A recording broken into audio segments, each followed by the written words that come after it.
నమస్కారం. ఘంటారావానికి స్వాగతం. ముందుగా ప్రధాన అంశాలు. విజయవాడ సిట్ కార్యాలయానికి మిథున్ రెడ్డి మద్యం కుంభకోణం కేసులో లొంగుబాటుకు అవకాశం.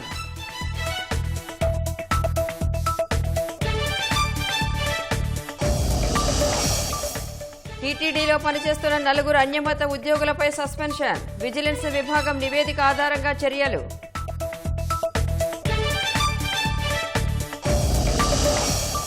కాసేపట్లో రేణిగుంటలో ఘన వ్యర్థాల నిర్వహణ కేంద్రానికి సీఎం. స్వర్ణాంధ్ర స్వచ్ఛాంధ్ర ప్రజావేదికలో పాల్గొనున్న చంద్రబాబు.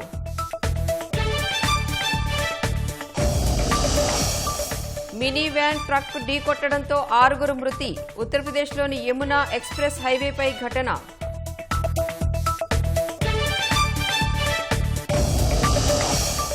పహల్గామ్ ముష్కర దాడిని తీవ్రంగా ఖండించిన చైనా. ఉగ్ర నిరోధక సహకారానికి పెంపొందించుకోవాలని దేశాలకు సూచన.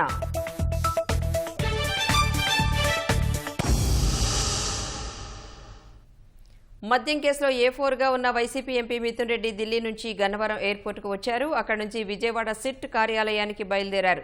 మరి కాసేపట్లో సిట్ విచారణకు హాజరు కానున్నారు. ఈ నేపథ్యంలో సిట్ కార్యాలయం వద్ద భారీగా పోలీసులు బందోబస్తు ఏర్పాటు చేశారు. వాహన రాకపోకలను నియంత్రిస్తున్నారు. సిట్ కార్యాలయం వద్ద బ్యారికేడ్లు ఏర్పాటు చేశారు. లిక్కర్ స్కామ్ కేసులో వైసీపీ ఎంపీ మిథున్ రెడ్డి రెండోసారి సిట్ విచారణకు హాజరు కానున్నారు. ఈ కేసు పూర్తిగా రాజకీయ కక్షలతో పెట్టిన కేసు. ఇది నిలబడే కేసు కాదు. ఇప్పుడు ప్రస్తుతానికి అరెస్ట్ చేసి ఏదో అరెస్టులు చేసి వాళ్ళు ఆనందం పొందొచ్చు, కానీ ఇది నిలబడే కేసు కాదు. ఇది పూర్తిగా ఒక తప్పుడు కేసు. సో దీని గురించి ధైర్యంగా ఎదుర్కొనేదానికి సిద్ధంగా.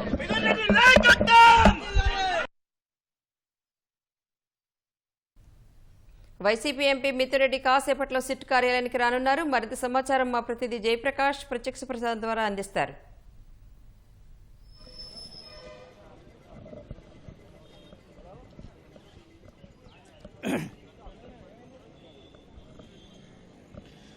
రాణి, ఇప్పుడే మిథున్ రెడ్డి గన్నవరం ఎయిర్పోర్ట్ నుంచి ఇటు బయలుదేరారు, విజయవాడకు బయలుదేరారు. విజయవాడ సిట్ కార్యాలయం వద్దకు వస్తారని ఇక్కడ భారీగా ఏర్పాట్లు చేశారు. ప్రస్తుతం మనం విజయవాడ సిపి కార్యాలయం వద్ద ఉన్నాము. సిపి కార్యాలయంలో 2వ ఫ్లోర్లో సిట్ కార్యాలయం ఉంది. ఇప్పటి వరకు నిందితులందరినీ ఇక్కడే విచారించారు. ఈయన కూడా ఇక్కడే విచారించేందుకు రమ్మని చెప్పారు. ఆయన నేను న్యాయ పోరాటం చేస్తాను అని చెబుతూ అక్కడ గన్నవరం ఎయిర్పోర్ట్ నుంచి ఇటు బయలుదేరారు.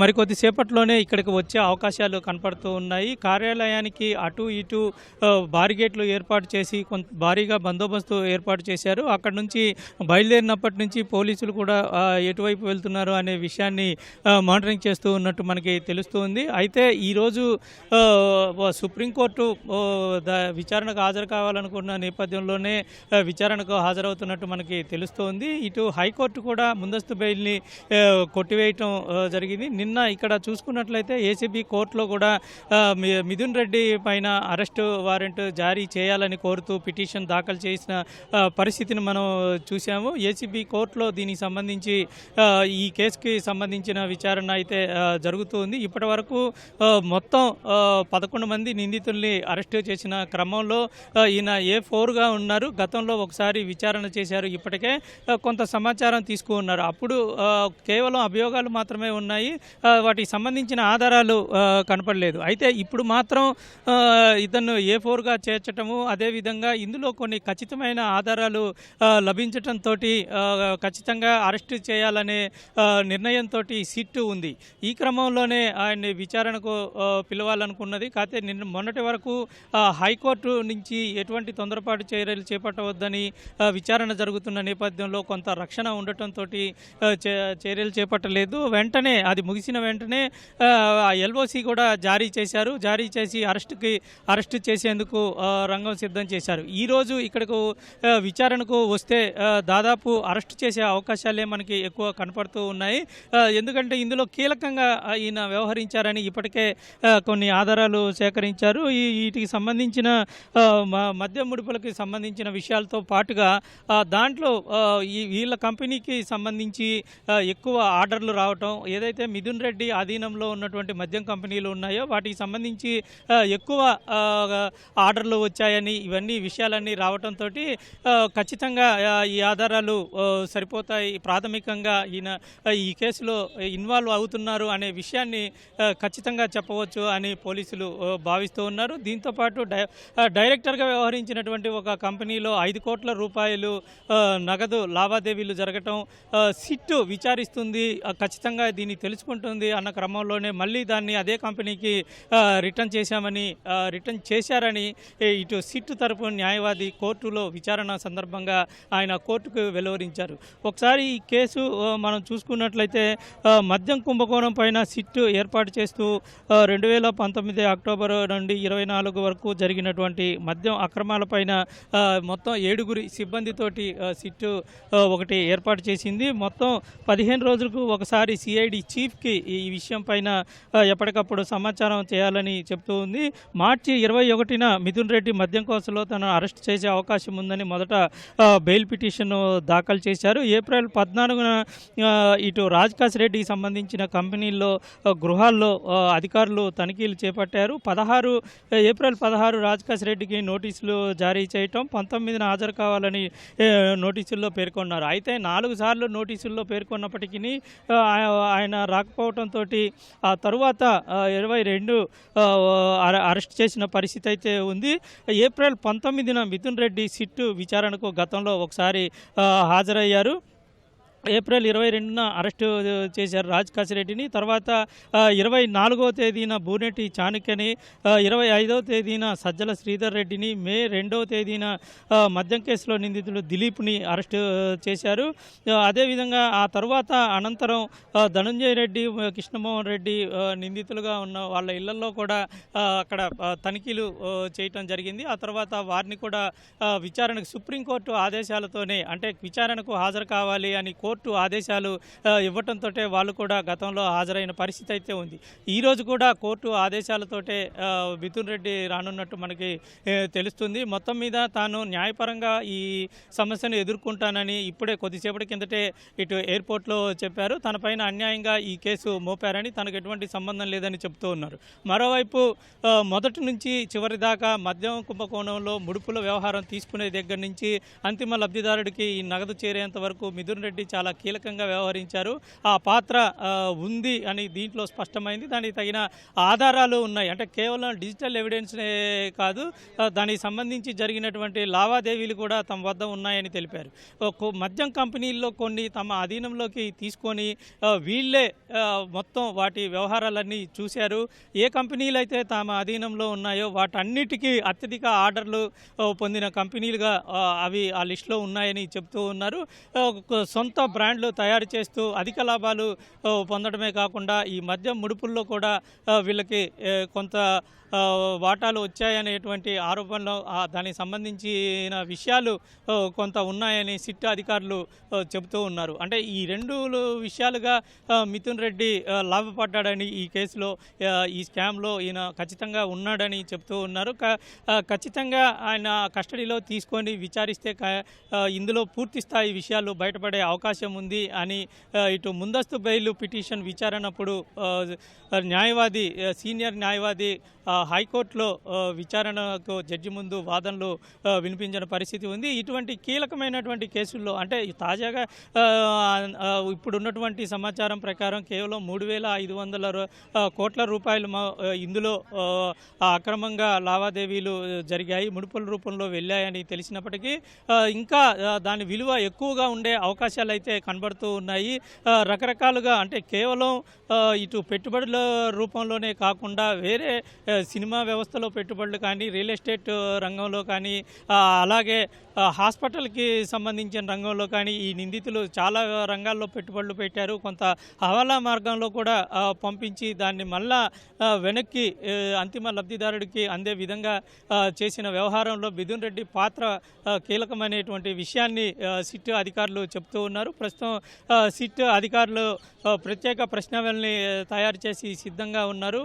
మిథున్ రెడ్డి వస్తే ఆయన్ని విచారించేందుకు సంసిద్ధంగా ఉన్నారు. దానికి కొన్ని ఇప్పటికీ 11 మంది నిందితులను విచారించటం, వారికి కీలకమైన సమాచారాలు తీసుకోవటం జరిగింది. మరోవైపు ఇందులో అప్పుడు బ్యావరేజెస్ ఎండీగా ఉన్న వాసుదేవరెడ్డి, సత్యప్రసాద్ నుంచి కూడా స్టేట్మెంట్లు తీసుకున్నారు. ఎవరి ఆదేశాల మేరకు ఈ విధంగా చేశారు, ఎక్కడెక్కడ చేశారు, ఇందులో కీలకంగా ఎవరెవరు ఉన్నారు అనే విషయాలన్నింటినీ తెలుసుకున్న నేపథ్యంలోనే మిథున్ రెడ్డికి సంబంధించి కొన్ని విషయాలు సాక్షులు, మద్యం కంపెనీలకు సంబంధించిన వాళ్ళు, డిస్టిలరీలకి సంబంధించిన వాళ్ళు సాక్షులు చెప్పారు.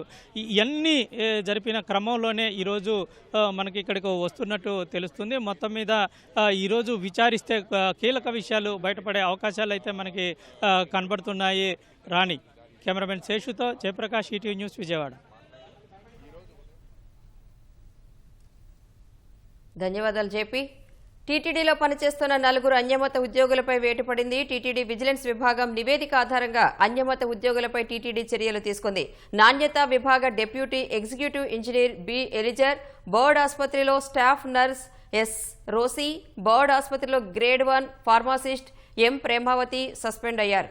అదేవిధంగా ఎస్వి ఆయుర్వేద ఫార్మసీలో విధులు నిర్వహిస్తున్న జి అసుంతపైన సస్పెన్షన్ వేటు వేశారు. వీరంతా క్రిస్టియన్ మతాన్ని అనుసరిస్తున్నట్లు తిరుమల తిరుపతి దేవస్థానం నిర్ధారణకు వచ్చింది. హిందూ ధార్మిక సంస్థల్లో ఉంటూ బాధ్యతారాహిత్యంగా వ్యవహరించారంటూ ఉద్యోగాల నుంచి తప్పించింది.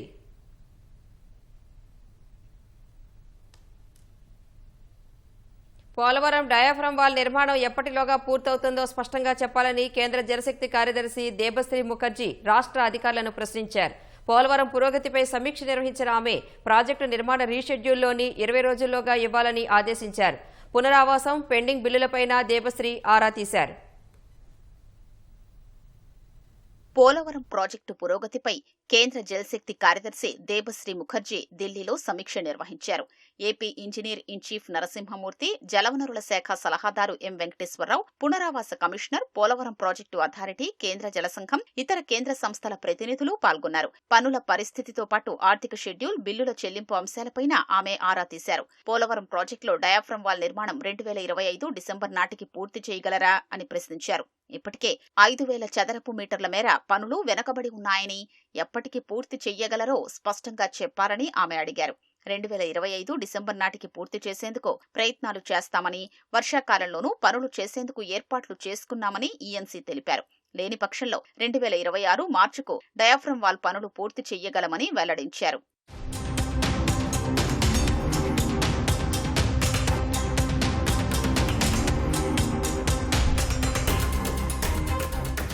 ప్రాజెక్టు నిర్మాణ రీషెడ్యూల్ పగడ్బందీగా రూపొందించి 20 రోజుల్లోగా ఇవ్వాలని దేబశ్రీ ముఖర్జీ సూచించారు.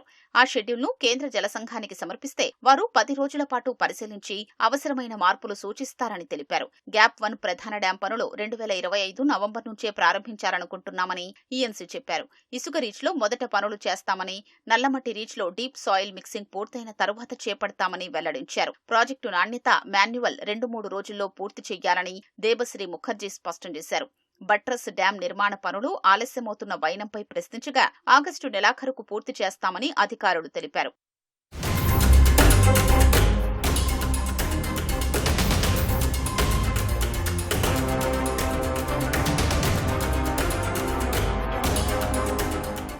పునరావాసానికి సంబంధించి కేంద్రం 1000 కోట్లు ఇచ్చేందుకు ఆస్కారం ఉందని కేంద్ర జలశక్తి కార్యదర్శి తెలిపారు. అయితే ఇప్పటికే రాష్ట్రం వద్ద 2,200 కోట్ల కేంద్రం నిధులున్నాయని, వెంటనే వాటిని చెల్లించాలని సూచించారు. పనులకు సంబంధించిన బిల్లులు ఎంత మొత్తం పెండింగ్లో ఉన్నాయని ప్రశ్నించగా 300 కోట్ల వరకు ఇవ్వాల్సి ఉందని అధికారులు వెల్లడించారు. వాటిని చెల్లించాలంటూ రాష్ట్ర ప్రభుత్వ ప్రధాన కార్యదర్శికి లేఖ రాస్తామని దేబశ్రీ ముఖర్జీ చెప్పారు. వంతెన నిర్మాణం ఆ ప్రాంత వాసులను ఏళ్లుగా ఊరిస్తూనే ఉంది. ప్రభుత్వాలు మారుతున్నాయి, పాలకులు వచ్చిపోతున్నారు. అయినా వంతెన ఇంతేనా అన్నట్లుగా పరిస్థితి ఉంది. నిర్మాణం పిల్లర్ల దశ దాటక పడవల్లో ప్రయాణం షరామామూలైపోయింది. ఫలితంగా 50 గ్రామాల ప్రజలకు కష్టాలు తప్పడం లేదు. శ్రీకాకుళం జిల్లా ఆమదాలవలస మండలం, ఇసకలపేట, విజయనగరం జిల్లా సంతకవిటి మండలం, వాల్తేరు గ్రామాలను కలుపుతూ నాగావళి నదిపై బలసల రేవు వద్ద వారధి నిర్మాణం కోసం ఏళ్లుగా ప్రజలు కళ్లు కాయలు కాసేలా ఎదురుచూస్తున్నారు. వంతెన కోసం తొక్కని రాజకీయ నాయకుడి గడపలేదు. చేయని ధర్నాలు, రాస్తారోకోలు లేవు. బలసల రేవు వద్ద వంతెన అవసరాన్ని గుర్తించిన అప్పటి టీడీపీ ప్రభుత్వం 1999లో 9 కోట్లు మంజూరు చేసింది. భూ పరీక్షలు చేసినా పనులు చేపట్టలేదు. దీంతో బలసల రేవు వంతెన నిర్మించాలంటూ ప్రజలు పోరాటబాట పట్టారు. వంతెన పోరాట కమిటీ సభ్యులు 2017 ఫిబ్రవరి 19 నుంచి 2019 మార్చి వరకు వాల్తేరులో రిలే దీక్షలు చేపట్టారు. జనసేన అధినేత పవన్ 2018 అక్టోబర్ 20న దీక్ష శిబిరానికి వచ్చి మద్దతు తెలిపి వంతెన నిర్మాణానికి కృషి చేస్తానని హామీ ఇచ్చారు.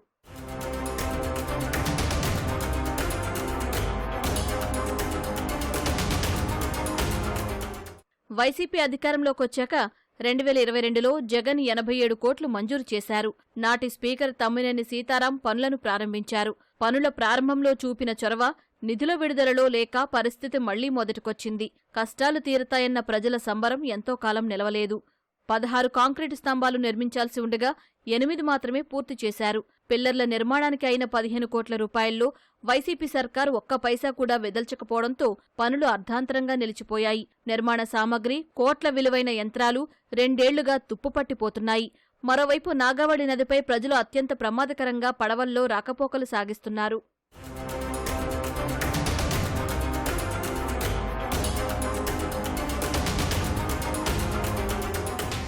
ఇప్పటికీ ఆ నది దగ్గర బ్రిడ్జి అని ప్రారంభించారు, పిల్లర్లు అయితే వేశారు. మిగతా పనులు అయితే మొత్తం ఈ రోజు వరకు పూర్తి కాలేదు. ఆ త్వరితగతిన ఆ వర్క్లనే పూర్తి చేస్తారని మనస్ఫూర్తిగా కోరుకుంటున్నాం.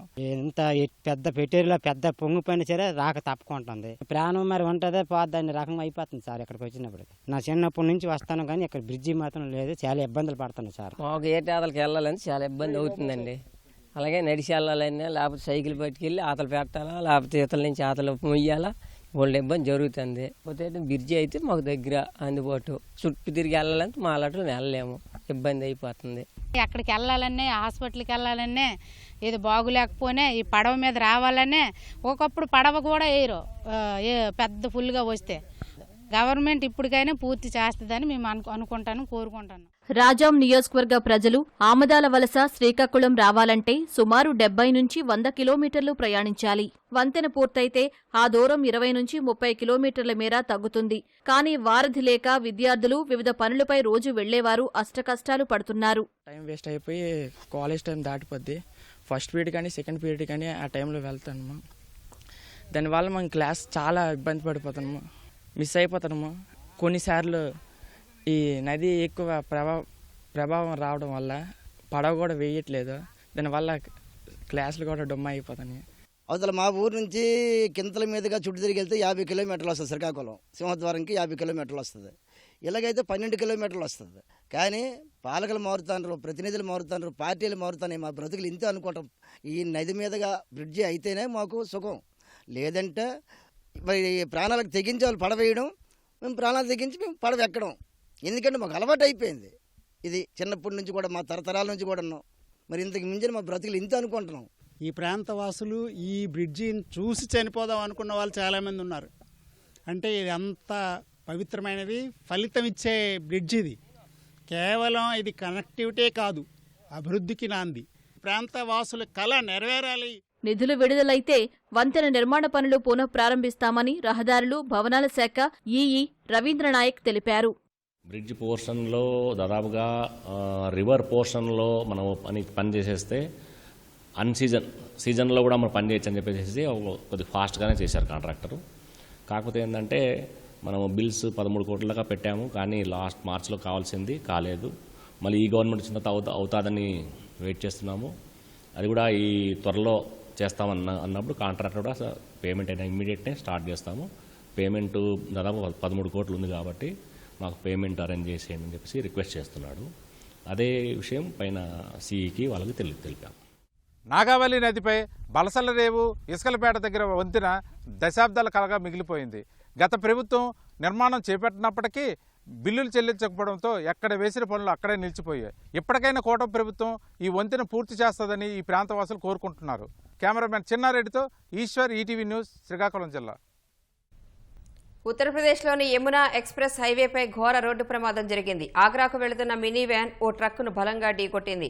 ఈ ప్రమాదంలో వ్యాన్లోని 6 అక్కడికక్కడే దుర్మరణం పాలయ్యారు. వెంటనే అక్కడకు చేరుకున్న స్థానికులు సహాయక చర్యలు ప్రారంభించారు. తీవ్రంగా గాయపడ్డ మరో 2 ప్రయాణికులను అంబులెన్స్లో ఆసుపత్రికి తరలించారు. ప్రస్తుతం వారికి ఐసీయూలో చికిత్స అందిస్తున్నారు. తెల్లవారుజామున 3 గంటలకు ప్రమాదం జరిగింది. వ్యాన్ డ్రైవర్ నిద్రమత్తే ప్రమాదానికి కారణమని పోలీసులు అనుమానిస్తున్నారు.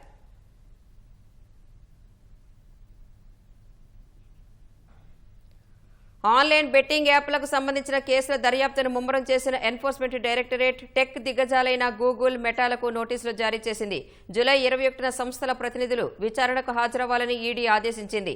బెట్టింగ్ యాప్లతో మనీ లాండరింగ్, హవాలా లావాదేవీలు జరుగుతున్నాయన్న ఆరోపణలు రాగా ఈడీ అధికారులు కేసు నమోదు చేసి దర్యాప్తు చేపట్టారు. బెట్టింగ్ యాప్లను తమ మాధ్యమాల్లో గూగుల్, మెటాలు విస్తృతంగా ప్రచారం చేస్తున్నాయని ఈడీ ఆరోపించింది. బెట్టింగ్ యాప్ల ప్రకటనలకు స్లాట్లు కేటాయించడమే కాక వెబ్సైట్ల లింకులను అందుబాటులో ఉంచుతున్నాయని పేర్కొంది. మహదేవ్ బెట్టింగ్ యాప్ స్కామ్ విచారణలో భాగంగా ఇప్పటికే పలువురు బాలీవుడ్ సెలబ్రిటీస్ ను ఈడీ విచారించింది. ఇక బెట్టింగ్ యాప్ ప్రమోషన్ల వ్యవహారంలో టాలీవుడ్కు చెందిన 29 మంది సినీ నటులు, యూట్యూబర్లు, ఇన్ఫ్లుయెన్సర్లపై ED enforcement case information report ECIR నమోదు చేసింది.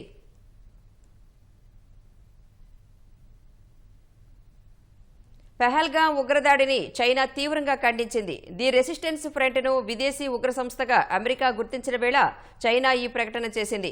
ఉగ్రవాద నిరోధక సహకారాన్ని పెంపొందించుకోవాలన్న చైనా ప్రాంతీయ భద్రత, స్థిరత్వాలను సంయుక్తంగా నిర్వహించాలని ప్రాంతీయ దేశాలకు పిలుపునిచ్చింది.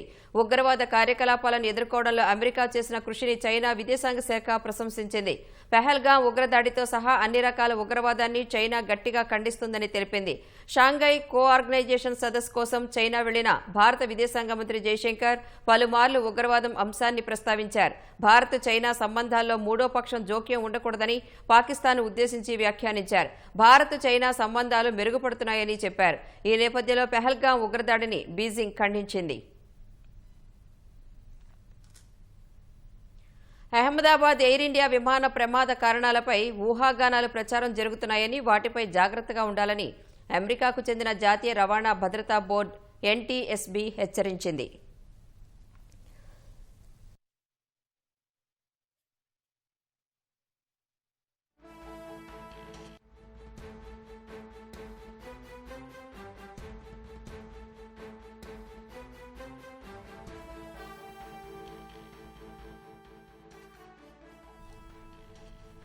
అహ్మదాబాద్ ఎయిర్ ఇండియా విమాన ప్రమాద కారణాలపై ఊహాగానాలు ప్రచారం జరుగుతున్నాయని, వాటిపై జాగ్రత్తగా ఉండాలని అమెరికాకు చెందిన జాతీయ రవాణా భద్రతా బోర్డు ఎన్టీఎస్బీ హెచ్చరించింది. అయితే దర్యాప్తు సమగ్రంగా జరగాలంటే సమయం పడుతుందని స్పష్టం చేసింది. ఏఏఐబీ దర్యాప్తును పూర్తిగా సమర్థిస్తున్నట్లు ఎన్టీఎస్బీ చీఫ్ జెన్నిఫర్ హోమెండి తెలిపారు. ఇంధన నియంత్రణ స్విచ్లను పైలట్ నిలిపివేశారని, సాంకేతిక తప్పిదాలు జరిగాయన్న వార్తలు దర్యాప్తు సమగ్రతను దెబ్బతీస్తాయని హెచ్చరించారు. విమాన ప్రమాద ఘటనపై దర్యాప్తు చేస్తున్న భారత విమాన ప్రమాద దర్యాప్తు సంస్థ ఏఏఐబీ గురువారం ప్రాథమిక నివేదిక విడుదల చేసింది. దీనిపై సోషల్ మీడియాలో పలు జాతీయ మీడియా ఛానల్స్ విస్తృతంగా ఊహాజనిత వార్తలను ప్రసారం చేశాయి. బ్లాక్ బాక్స్ రికార్డింగ్ల ఆధారంగా కెప్టెన్ సుమిత్ సబర్వాల్ ఇంధన నియంత్రణ స్విచ్లను ఆఫ్ చేశారని, అందుకే ప్రమాదం జరిగి ఉండొచ్చని గురువారం వాల్ స్ట్రీట్ జర్నల్ కథనాన్ని ప్రచురించింది. ఆ కథనాన్ని కొట్టిపారేసిన ఏఏఐబీ ప్రాథమిక నివేదిక అనేది ఘటనను వివరించడానికి మాత్రమేనని, తుది నివేదిక వచ్చే వరకు సంయమనం పాటించాలని స్పష్టం చేసింది. తాజాగా ఎన్టీఎస్బీ సైతం అదే విషయాన్ని స్పష్టం చేసింది. డాలర్ ఆధిపత్యాన్ని సవాలు చేస్తే బ్రిక్స్ దేశాలు 10% అదనపు సుంకాలను ఎదుర్కోవలసి వస్తుందని అమెరికా అధ్యక్షుడు డొనాల్డ్ ట్రంప్ హెచ్చరించారు. బ్రిక్స్ ను ఒక చిన్న గ్రూప్ అని విమర్శించిన ట్రంప్ అది చాలా వేగంగా ఉనికి కోల్పోతోందని వ్యాఖ్యానించారు. క్రిప్టో కరెన్సీ చట్టబద్ధతకు సంబంధించిన జీనియస్ బిల్లుపై సంతకం చేసిన అనంతరం ట్రంప్ మీడియాతో మాట్లాడారు. డాలర్ ఆధిపత్యాన్ని నియంత్రించాలని, అమెరికా కరెన్సీ ప్రమాణాన్ని అధిగమించాలని బ్రిక్స్ దేశాలు ప్రయత్నిస్తున్నాయన్నారు. తమతో ఆటలు వద్దన్న ట్రంప్ అమెరికా డాలర్కు ఉన్న గ్లోబల్ రిజర్వ్ హోదాను కొనసాగించాల్సిన అవసరం ఉందన్నారు. డాలర్ స్టేటస్ పడిపోతే దాన్ని ఓటమిగానే భావిస్తామన్నారు. బ్రెజిల్, రష్యా, ఇండియా, చైనా, దక్షిణాఫ్రికాలతో కలిసి బ్రిక్స్ కూటమి ఏర్పడింది. తరువాత Iran, Ethiopia, Egypt, United Arab Emirates, Indonesia బ్రిక్స్లో చేరాయి. ఇటీవల బ్రిక్స్ శిఖరాగ్ర సదస్సులో ట్రంప్ ఏకపక్ష సుంకాల పెంపుపై ఈ దేశాలు ఆందోళన వ్యక్తం చేశాయి. స్వదేశీ ఆయుధాల తయారీ కోసం ఉత్తరప్రదేశ్లోని అమేఠీలో స్థాపించిన Indo Russian rifles private limited IRRPL సంస్థ మరిన్ని అత్యాధునిక AK-203 రైఫిల్స్ ను భారత ఆర్మీకి అందించనుంది. షేర్ అని పిలిచే ఈ ఆయుధాలు నిమిషానికి 700 బుల్లెట్లు కాల్చగలవు. శత్రు సేనలకు చుక్కలు చూపిస్తాయి. ఇప్పటికే 48,000 ఆయుధాలను భారత ఆర్మీకి ఈ సంస్థ అప్పగించగా సైనికులు వాటి పనితీరుపై సంతృప్తి వ్యక్తం చేశారు. మరో 7,000 రైఫిల్స్ ను మరో 2 వారాల్లో అందించనుంది. ఒప్పందంలో భాగంగా 2030 నాటికి 6 లక్షల రైఫిల్స్ ను అందిస్తామని IRRPL సంస్థ ప్రకటించింది. ఉత్తరప్రదేశ్లోని Indo Russian rifles private limited IRRPL company భారత సాయుధ దళాలకు క్రమంగా అత్యాధునిక AK-203 రైఫిల్స్ ను అందిస్తోంది. గత 18 నెలల్లో 48,000 ఆయుధాలను భారత ఆర్మీకి IRRPL సంస్థ అప్పగించగా సైనికులు వాటి పనితీరుపై సంతృప్తి వ్యక్తం చేశారు. ఎలాంటి ఫిర్యాదు చేయలేదు. మరో 7,000 రైఫిల్స్ ను మరో 2 వారాల్లో IRRPL సంస్థ అందించనుంది. అదనంగా మరో 15,000 ఆయుధాలు డిసెంబర్ నాటికి అందనున్నాయి. షేర్ అని పిలిచే ఈ రైఫిల్స్ కలాష్నికోవ్ సిరీస్ ఆయుధాలకు ఆధునీకరించిన వెర్షన్ గా చెబుతారు. AK-203 రైఫిల్స్ నిమిషానికి 700 బుల్లెట్ల వరకు కాల్పులు జరపగలవు. 800 మీటర్ల పరిధిని కలిగి ఉంటాయి. 5,200 కోట్ల రూపాయల ఒప్పందంలో భాగంగా 6 లక్షల AK-203 రైఫిల్స్ ను 2032 నాటికి IRRPL సంస్థ భారత ఆర్మీకి అప్పగించాల్సి ఉంది. అయితే 2030 నాటికే వీటిని అప్పగించనున్నట్లు ఈ సంస్థ తెలిపింది. ఇందుకోసం వచ్చే ఏడాది నుంచి ఏటా 1,50,000 AK-203 రైఫిల్స్ ను తయారు చేయాలని లక్ష్యంగా పెట్టుకుంది.